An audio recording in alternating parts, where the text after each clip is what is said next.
You're listening to The Other 50%, a history of Hollywood. I'm Julie Harris Oliver. We are continuing our series of talking with experts who work in various aspects of diversity, equity, and inclusion across industries and in entertainment. Today I sat down with MyKhanh Shelton, a brilliant DEI practitioner and attorney.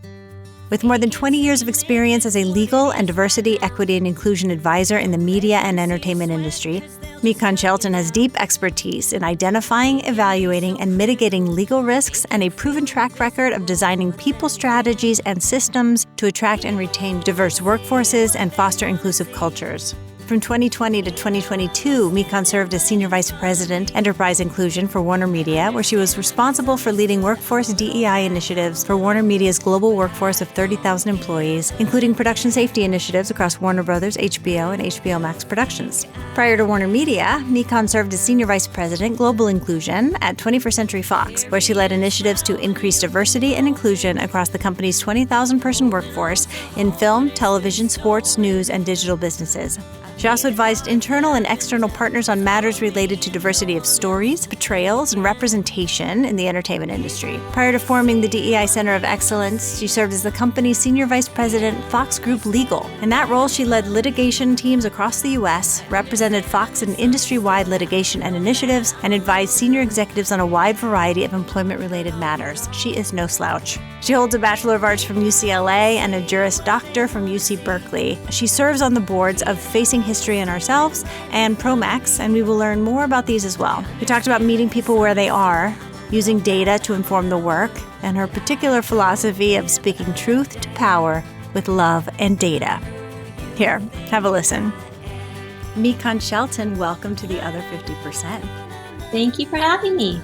So I would love to start at the beginning and hear the journey from law school to DEI professional. So how did it start? Yeah, so I went to law school at Berkeley with the goal of becoming a civil rights attorney. I really love advocating for people and issues that I believe in. So as a lawyer, I went to a business litigation firm. I went to the top firm in the country to get my training.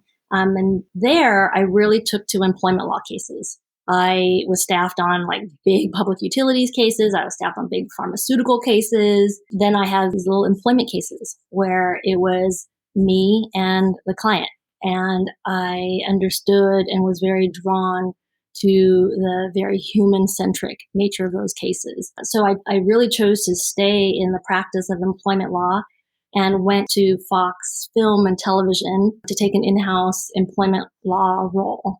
And so, that's what I did for the first few years of my career, not really intending to stay in, entertainment or in the studio system. But as I, moved through the ranks, I realized how much great work and how much impact could be had within a corporate environment and how many people's lives you can affect and how much of the people that I was working with were affecting content and culture at large. And so I stayed and I worked on a lot of really cutting edge employment law cases. There was a television writers age discrimination case that I led the defense of for Fox, did a lot of very interesting work, but ultimately it was in the more proactive, preventative work that I was most interested. And so I took a more advice and counsel role, and that led me to working with executives, working with human resources teams to really understand, how to create great environments for people. So what did that work look like in the early days of, there's something here in entertainment we need to get a handle on? It a company as big as Fox, right, that has, so many different lines of business. I'll focus on the production side since this is a production podcast. One of the early issues I handled was with a production that was really successful. I mean, at the time, it was the highest rated show on this particular network. And there was an issue that came up, a conflict. There was, a complaint that was made. Somebody believed they were being mistreated. And so we put some measures in place that were really transformative, right? I mean, we started slowly. We started opening up channels of communication. We started asking people to be more explicit with what their needs were, more explicit with what the challenges were. And then we brought in resources from across the studio. The thing is, a lot of productions have access to resources at a studio, at a network, within the community, but they're not often used or pulled together. I bet they barely know about it. Oh, exactly. Didn't even know about it, or felt like it was scary, or, didn't understand that, it could have been, remedial and not punitive, right? If you call physical security, that doesn't mean like somebody's in trouble. If you call HR, that doesn't mean somebody's in trouble, right? If you have the network executive out there on the set day, or physical production executive out there on the set day, right? Those folks could be access to information. They could be access and a conduit to more resources. So we brought those types of resources together, and we set up a cadence of conversations in the writer's room, a cadence of conversation with department heads, and the receptiveness to all of these measures was just completely mind-blowing to people. Everyone was stunned. Were they so relieved? They were so relieved. And by the end of the season, one of the producers called me and said that season was better run. We came in on time. We came in on budget more often than any of the previous 3 seasons. And he thanked me for doing all this because it was not without risk. I was like opening up this potential Pandora's box of issues and problems. But that was I was hooked. Once I set up that inclusion plan and saw the success of it and saw that it could be done, I just really firmly believed that we needed to have these on all of our productions. And so as kind of an informal way into the work, even while I was in the legal department, this is what we were doing on set. It kind of flies in the face of, which I think has been the attitude for, I don't know, give or take 100 years, of the tortured artist, and you have to kind of go through the torture to get the creative thing out. And I think what you proved out is that the opposite is actually true. Yes, exactly. People just thought the rules, and if you have to have policies, those things were for the corporate stooges. They're not for people over here in creative. But it turns out people like clarity. I mean, it just really helped people understand what their roles were and what the expectations were, and just help build trust within the production. I think that trust is what allowed people to be even more creative. Exactly that, like putting up the guardrails and then allowing people to come and be who they are and contribute what they need to contribute without being in chaos. Exactly. Yeah, it was a lot of energy seep. Right? You were expending a lot of energy on things that were not going into the story, going into the work product. So the walking on eggshells energy takes it out of you. Exactly. And so I learned so much on that one. I learned so much because, it was a season 4 at the time of this particular series. And people thought, once we got through the first season and the second season, we thought all the relationships and all the things that were working were all the things that we needed.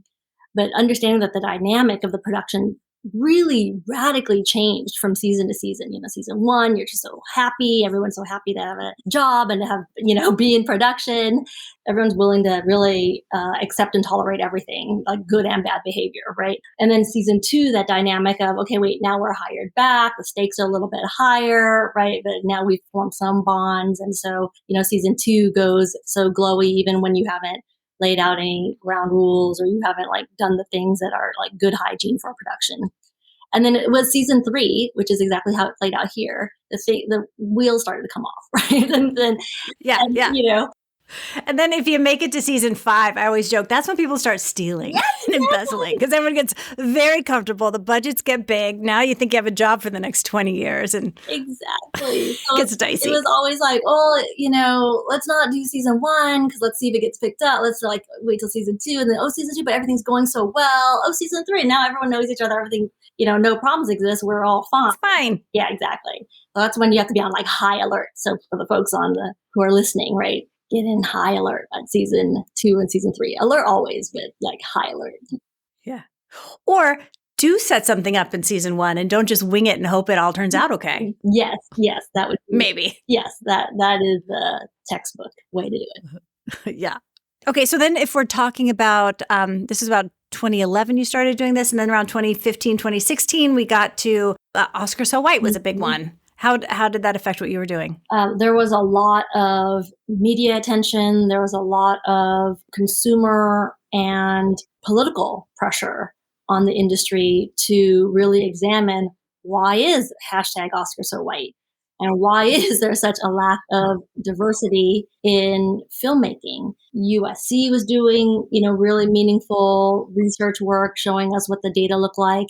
UCLA, their Hollywood report is really, really, critical in showing people, look, there's a real problem with the lack of diversity in Hollywood. And so all of those studies and all of the press and the hashtags and all the social media around it really brought a lot of consumer pressure and political pressure on the studios. So, and then there was also threat of litigation. So my job as a lawyer was to go figure out our legal position. But as I researched and as I talked to executives, within the company and within the industry, I think the more interesting question to me and to a lot of the executives at the company was, what are we going to do about it? Even if we are not legally liable, even if there is no unlawful discrimination, which for a number of reasons, there were going to be very sound legal defenses. But I wasn't interested in perpetuating problems, right? I really was more interested in figuring out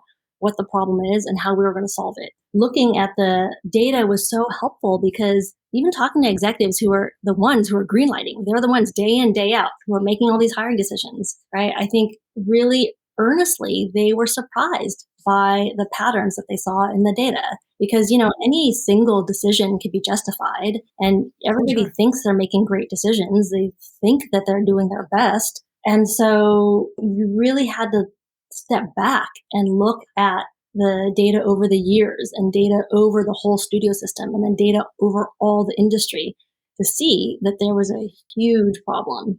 So that's what led me into the work of DEI more formally. And at the time, there was so much great work being done in academia, so much great work being done, among practitioners and economists to really understand this. And we knew, or at least my pitch was, this was a professionalized function that needed to have its own resources, that we needed to bring in expertise in this area, and it could not be well served just as a side project on top of like a legal department or on top of a HR department's normal work. So did you go in and pitch it and create this role? Myself and a number of other executives at the company, labor department, employment department, HR, we all really, as a joint effort, pitched out the creation of Fox inclusion. And it wasn't without a lot of debate and, really robust conversation about whether or not that was prudent, right? There were some people who said, if you professionalize it and you create a different department, that's going to absolve executives and that's going to absolve people from their own responsibility, because isn't it everybody's job to work on DEI, right? And so, there are other people who have said, we've tried that in the past and it didn't work, and, it's not working anywhere else. Why would we do this whole thing now? What would we do differently?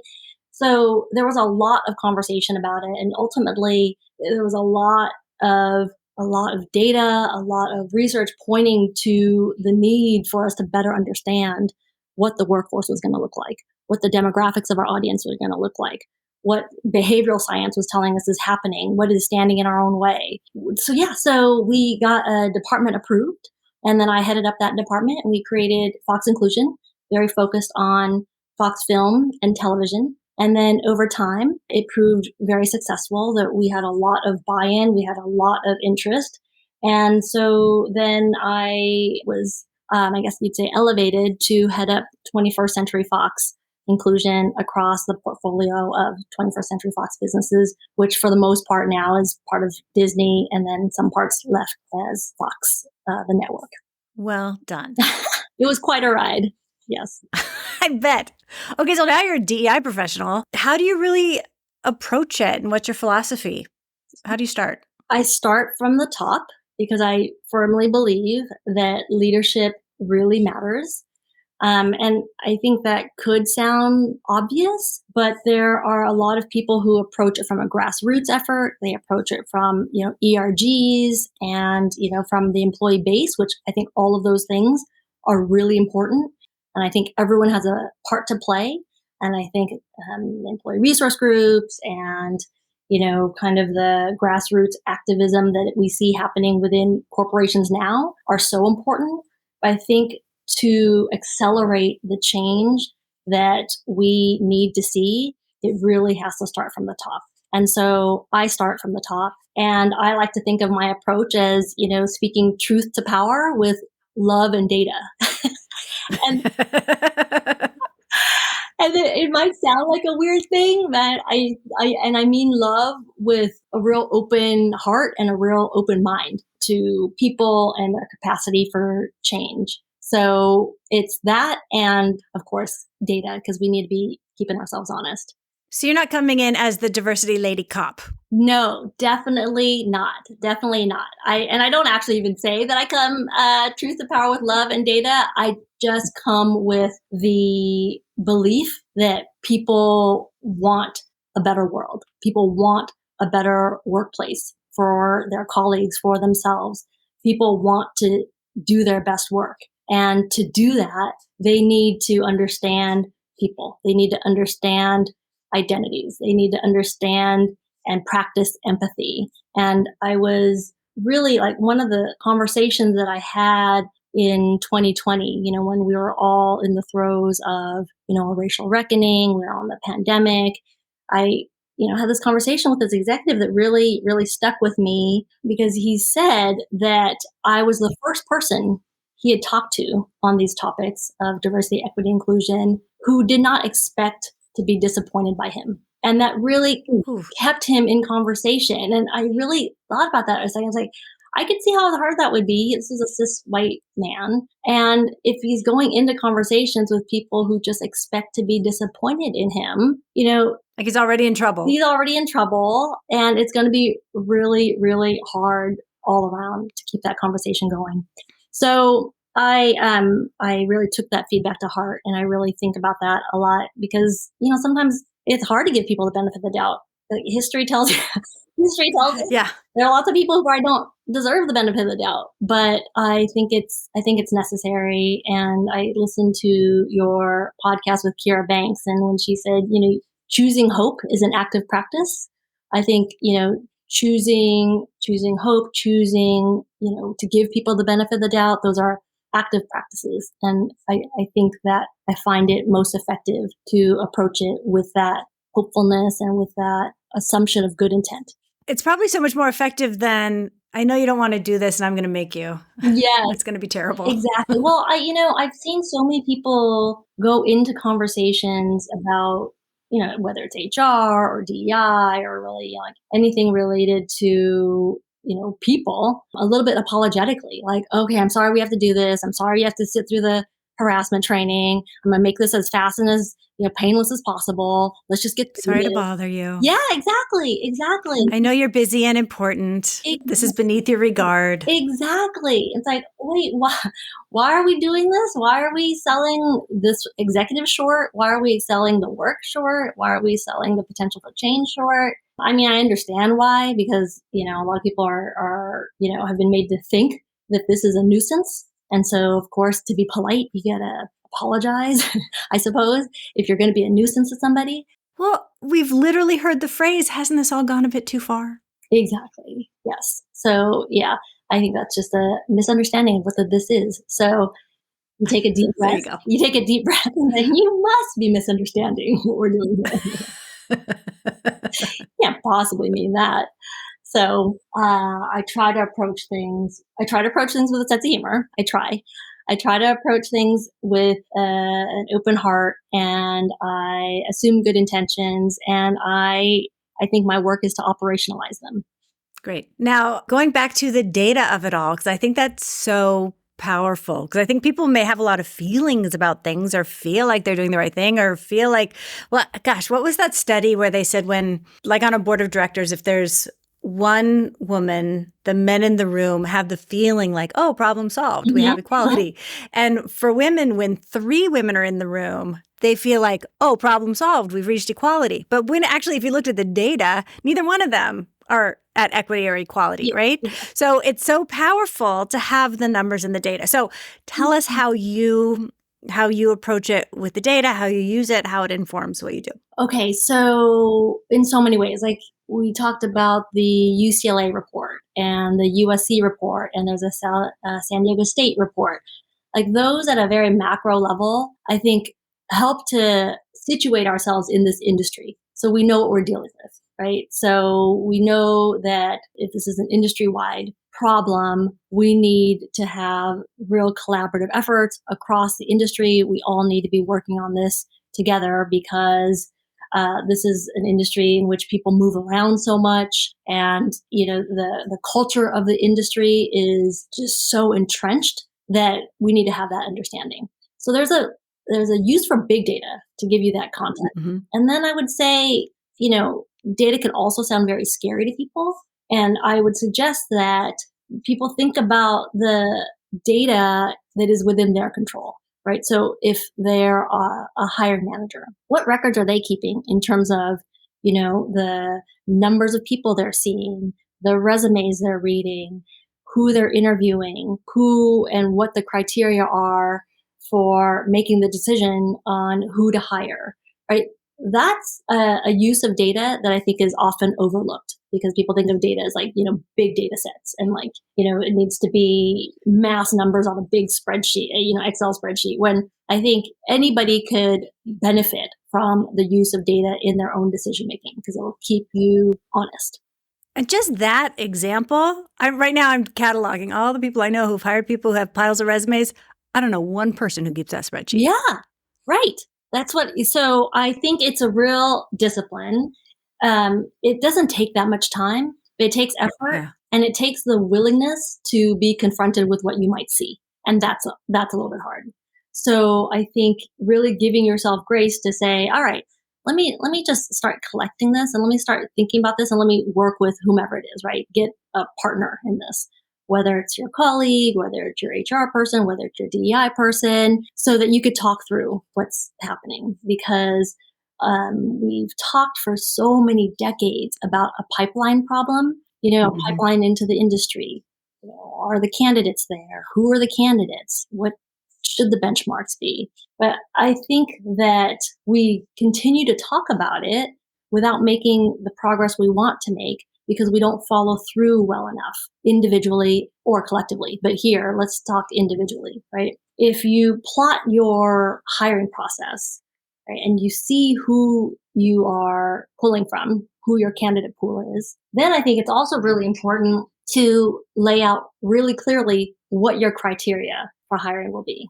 You mean it shouldn't be just who do I feel really good with in this interview? Well, who feels the most like me? Yes. Who reminds me of myself? Exactly. It should not be that. And I think it should not be, I think what happens is people get very, very explicit on the mechanical skills needed for the job, right? Okay, if you're talking about production accounting, whether or not they could actually do the math, build the spreadsheets, submit the reports, those types of things, without putting enough weight and time and energy into the leadership aspects of the role. And so when when I have seen people do it, they add it onto a job description, at the end, it's like the last 2 bullet points, like, oh yes, and leadership skills and like building a team.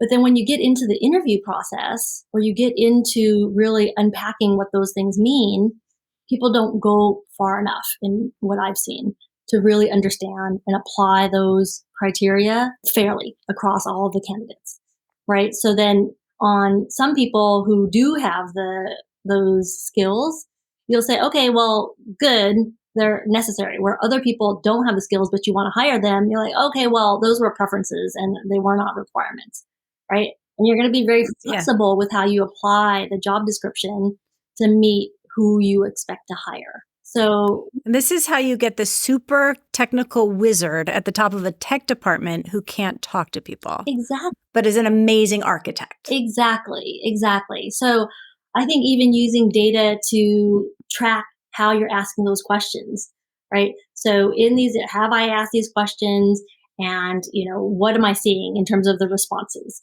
So that even over time, if you're not able to hire exactly to fit those criteria, because let's again give people the benefit of the doubt, maybe they applied it, the criteria, and they still couldn't find the right person who had all those skills. So then they had to compromise, right? At least over time, you'll see that the problem in your candidate pool is, somebody who's lacking those particular leadership skills. And so then you can invest in building those leadership skills internally, or you can go recruit for those particular skills. But it's hard to keep track of all of that unless you literally keep track of that. And so I think of data in big and small ways.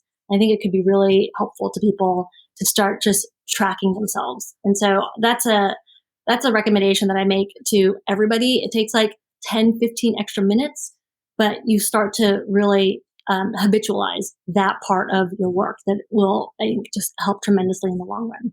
And then you can defend your choices also. Exactly. And I think it gives credibility to the efforts that you're making, the credibility of the efforts that the company is making if you're part of the company and the mission is to increase diversity and to be more equitable and inclusive. Like, those are the receipts that you want to see over time, right? Because otherwise, I think that's where I think a large part of this challenge of the work right now is people have such different expectations. Right, there are some people who are just like, oh my gosh, why isn't this solved already? Why aren't you just immediately hiring all these people? And, then I'm not going to trust you if you don't. And then there are other people who are like, this is going to take time. We need to build the capacity. We need to build the whatever it is, the skill set. We need to build our talent pool. And that just takes a long time. And there's, really, I can understand why there would be so little trust between the two as to, whether or not you're putting any meaningful effort behind it. And so if you do things that show yourself that you're being disciplined about the work, I think it's going to help with the communication and the trust building across different groups of people as well. And then let's pull back just one step to look at data, because something I found really interesting is a company might say, we have 50% women and people of color in this company. But then you drill down one notch and you find out, and they are all at entry-level roles, and then drop off as you go up the ladder. Can you talk about that piece of it? Yeah. I mean, being really smart about how you use and collect data will really require you to disaggregate a lot. Right? Because in your example, right, the 50%, but then everybody's at the bottom, and then you have no idea where people are dropping off, right? Or you have no idea where the problems are. Then it becomes really inefficient to solve that problem. Or some people think they're done because you get that first big data and you're like, we're great. Yeah, exactly. So, I'll give you an example of this one project I worked on.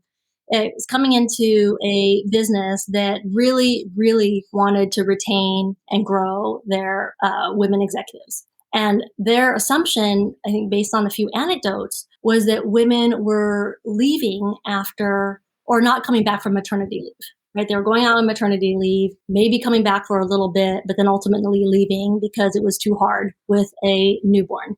So, well, this is why you can't let women in the workforce, really, because they have babies and they leave. Because men don't have children. So that exactly right. Carry on.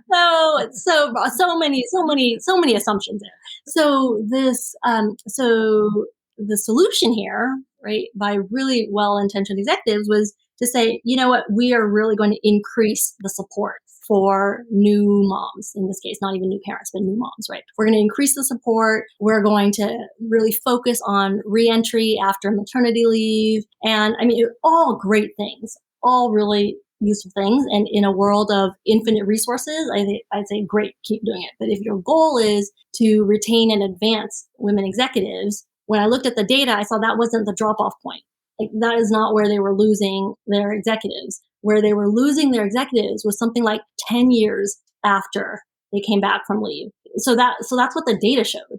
And so that's a whole different question. Yeah. So then we went in and we interviewed women who were like at that point in time in their lives. And what we were seeing is they were starting to have more responsibilities for school, more responsibilities driving. It wasn't like you could just drop the kid off at the, child care center.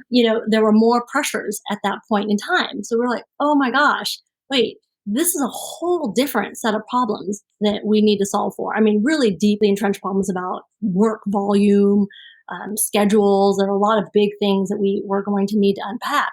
But in the very short term, we could take some really quick, immediate steps to, one, let people know we're understanding their problems and understanding the challenges. And we did really quick things like we got a corporate account for Hop Skip Drive, right? So that I loved Hop Skip Drive. It's for people who don't know, it's like Uber for kids, right? Uber for kids. Yeah, there were like really short-term fixes that we could do to just to say, okay, wait, now we understand, we're understanding what this problem is. We're understanding that the responsibilities of home care and child care are very different. And for many reasons, we're seeing in our workforce that that's where women are being driven out. And that's where women are leaving the workforce. So, again, in a world with infinite resources and the company that says, okay, we're going to solve both those problems, that's great. That's all the better. But if your goal was to retain, you are putting your resources in the wrong place. You're not solving that problem. And we could not have seen that without data, because anecdotally, people love talking about the newborns. Everyone loves newborns, right? So that was the focus of the attention. And because there's a lot of data around women after they have babies, like the actual data is they come back more focused, do more work, do better work, but the perceptions of them drops so precipitously that now they can barely function is the assumption about them. So of course they would make those assumptions. Yes, exactly. when the data looks like that. Yeah, you have to understand that data, and then you have to see how it shows up in your own company, right? Because there are going to be different ways that issues show up in your particular work environment. And so you need to understand both those things. And the thing that really gets me that I don't know if corporations can fix is the assumption and reality that 80% of those home, childcare, all of those duties still fall on women, even though women and men can have very equal careers. And I don't know how we fix that part in a corporation. Oh, there's a lot corporations can do to contribute to this. And there's actually Tell me. Yeah, well, there's a book that I'll say there's a book that I just read called Of Boys and Men. It's Richard Reeves, and he did a lot of research about, that disproportionate responsibility on women for home care and child care. And in his book, his thesis, though, is that has a very negative effect on men. And a large part of the reason that boys and men in this country are struggling with addiction, with mental health, with unemployment or underemployment has a lot to do with the same issues that plague women. So none of us are thriving in this situation where all the responsibility or a large part of the responsibility fall on women, and where the cultural norms are that women take care of the family. Because when, there's something like a layoff and men are unemployed, if that was their whole identity and they are not expected to be the ones caring for the family or caring for children, that throws their whole identity and their whole sense of wealth and worth, out the door. And so, in his hypothesis, all of this really is part of the reason we're seeing boys and men struggle so much. I think that book and the research that he collects in that book is really helpful for us to understand and open up the conversation to more people about gender equity and why all these things are important, not just for women and not just for people of color, but for cis white men who are also struggling under these systems. So in conclusion, feminism is good for everybody. Yes, exactly. So then on a real personal level, you talked a little bit about how you meet people and how you approach people. And I think it's so important to meet people where they are and bring them along to where you want them to be. And I've actually witnessed you do that beautifully and miraculously. But I would love to hear you talk about how you do it, because I've seen it from the outside, where I've seen the beginning and seen the results, but I haven't seen the step by step. Oh. What is your secret sauce? How you do that? Oh gosh, okay. I don't know that I have secret sauce, but I do have a whole history of failed attempts. I used to have, kind of that youthful enthusiasm and urgency that launched me into, so many conversations, so many relationships demanding of people that they see the world the way I do, the man that I Yeah. see, right? All the things. And, I learned pretty early on that that's not how people work. You can't just tell them how to think. You can't just, drag them along and demand immediate change, even from people who want to change. So, I think maybe one of the most formative experiences I had in this was when my brother came out of the closet and he told my family, called a family meeting, and shared with us in a really, really, emotionally wrought way. He was very scared of how we would respond, really how my parents would respond to him being gay. And, my dad stepped up immediately and was like, we love you, period. And my mom just starts crying. She was like, oh my gosh, it's going to be so hard. It's going to be so hard for you. All the things like, oh, you're going to get bullied. You're going to get sick. You're going to get AIDS. Like, it's just like all sorts of dramatic fear and everything else. And I was like, okay, mom, you got to get over it. Like this is this is a Calm down, right? Come on, you got to shake those fears. We got to support. We got to support my brother like 100% now. Like crying needs to stop now, and you need to get with it. So surprise, surprise, that did not work. She was. You can scold her into it. I could not scold her into it.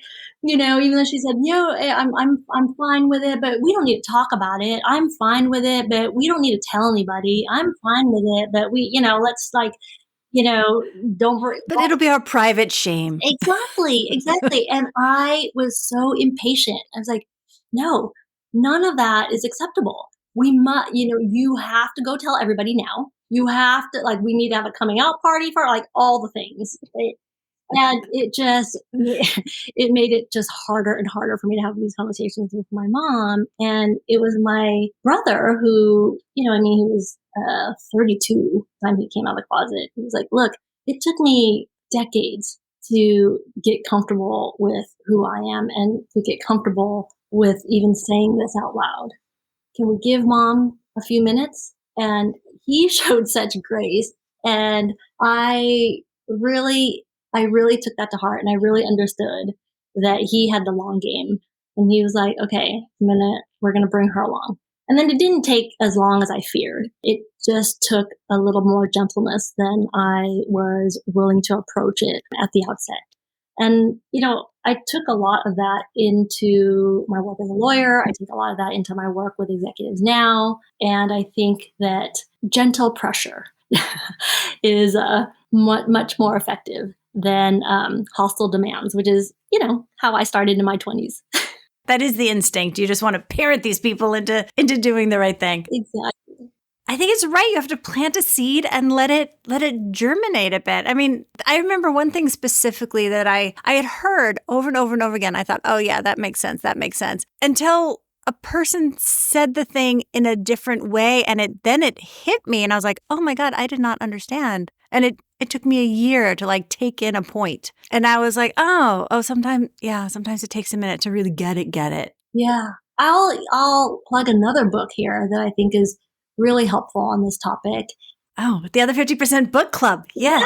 It's a book called The Persuaders by Anand Giridharadas. And he uses case studies to show how people work to talk across difference and to bring people along and to earn collaboration.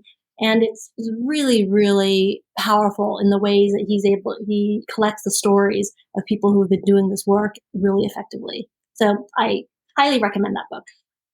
Okay, love that. We'll put it on the list. Yeah, I do. Okay, now considering here we are now in 2023, and I think the fire of 2020 is not here in 2023, and it feels like obviously we're coming into a bit of a backlash. How do you think we move through that and keep moving forward in the face of, hasn't this all gone a bit too far?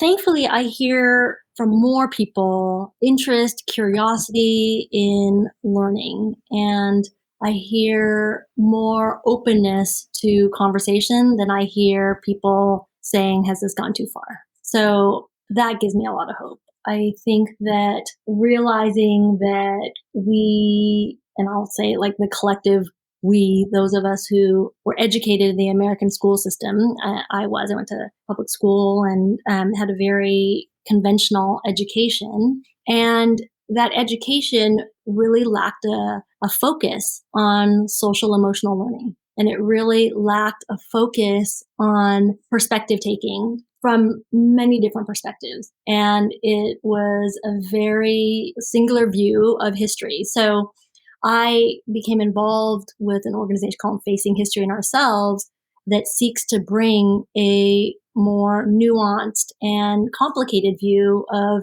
history into the classroom, into high schools and middle schools. And I got involved around the time I moved into DEI because even as a lawyer, I saw that, so many executives that I was working with, they were getting themselves into trouble and they were really struggling in their leadership roles, leading diverse teams because they just very simply did not have an understanding of the context that other people were experiencing. And I'll give you like just an example of myself that I'll use that, I was born in Vietnam. My whole family was born in Vietnam. And we immigrated to the United States. So when people asked us, like, where are you from? There was no baggage to us because I was like, oh, we're from Vietnam.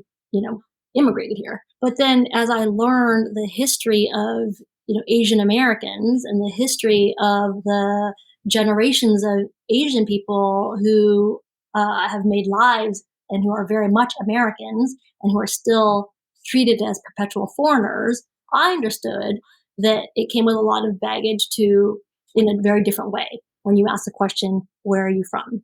That's not anything that I don't think I would have learned or intuited on my own. I needed to understand history. I needed to understand Asian American history. And none of that was taught in school. And so I saw that with executives, and I kept thinking, gosh, if these executives understood the history of Black and white relations in America, they wouldn't be so quick to be flip about, race relations, right? Or they'd have some context on like why blackface is not funny. I mean, I'm using extremes here, but I thought, gosh, we're retrofitting adults, right? People didn't understand that. And so, yeah, and hearkening back to what Dr. Megan Burke was talking about, that if you're talking at executives at a certain level, we're all of a certain age that were brought up with colorblind racism. So, of course, This is new. So then when I learned about Facing History that brings this curriculum and professional development to teachers so that they could teach in these increasingly diverse classrooms in much more nuanced ways, fuller, richer, views of history and really not what to think, but how to think. I thought that's the solution. That is going to be, I know every generation thinks they're going to be the ones that like fixes all the things, and we keep working. This time with Facing History and the curriculum and the approach to pedagogy that I think most of us were denied. I think that is going to be, a game changer. The high school students of today are going to be the leaders in like no time, like just in like a minute. They're going to be the leaders of studios, industry, and they will have a much more developed sense of empathy and identity and history and context and critical thinking around these topics that I think will, I hope, really, really change things. So, and how I imagine there is some challenge and obstacles considering the current political climate and how some school districts are outlining all of that. Mhm. How is that organization kind of getting in there in the face of our political climate? Really, really carefully. Again, it's very focused on helping students learn how to think, not what to think. It's like how to be critical thinkers, not a particular viewpoint, and certainly, not partisan. At this point, there are so many topics. Every topic seems like it can be politicized. So I don't know that I could say that Facing History isn't considered political, but it definitely takes a non-political, non-partisan approach to supporting teachers. A lot of this is the teachers who are teaching our kids. They weren't taught these things. And so now they're in the classroom, leading classrooms without the support, without the professional development that I think is necessary. I mean, you think about the topics that teachers have to teach on. Any day, it's a different topic in the news that kids are going to come in wanting to talk about, needing to talk about.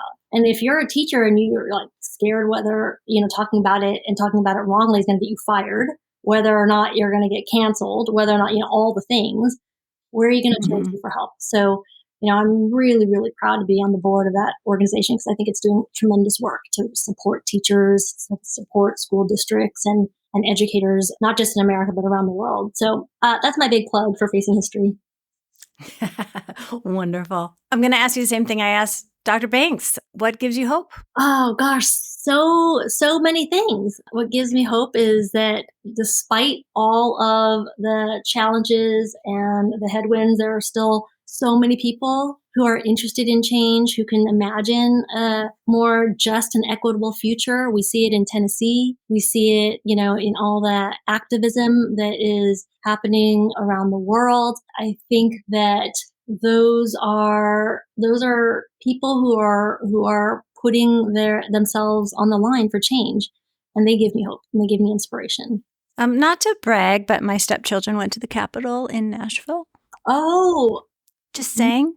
So proud. So proud. You should be. I mean, so proud. That gives me a lot of hope. Like seeing what is happening there. I mean, it is remarkable. They're very young people. Those are all very young people standing up and making a change and making a difference. It's incredible. They are not having it. Exactly. And so, for those of us who, think that there's any luxury to opt out of the conversation at this point, I think that there is just not. Even if people say, have we gone too far and ESG and too much DEI and all, you can call it whatever you want to call it, but there are going to be a different set of expectations on leaders. And if leaders are going to lead effectively, if leaders expect to have anybody follow them, then I think they got to be really, really educated, really, really competent in this area. And they need to bring as much of the organization and their systems, hiring systems, pay systems, promotion systems, all of those along with them. Because I think everyone's getting the memo that you and Kira, Dr. Banks talked about. You can't nice your way out of it. You got to make the change that is going to be meaningful and that's going to stick. There's no going back. Exactly. I hope. There's no going back. Yeah.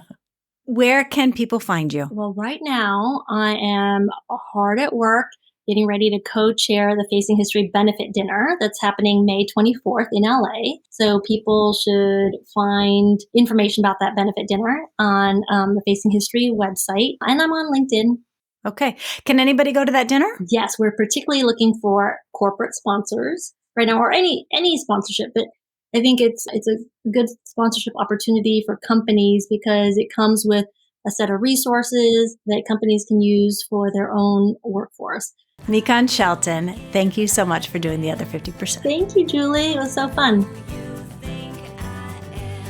You've been listening to The Other 50%, a history of Hollywood. I'm Julie Harris Oliver.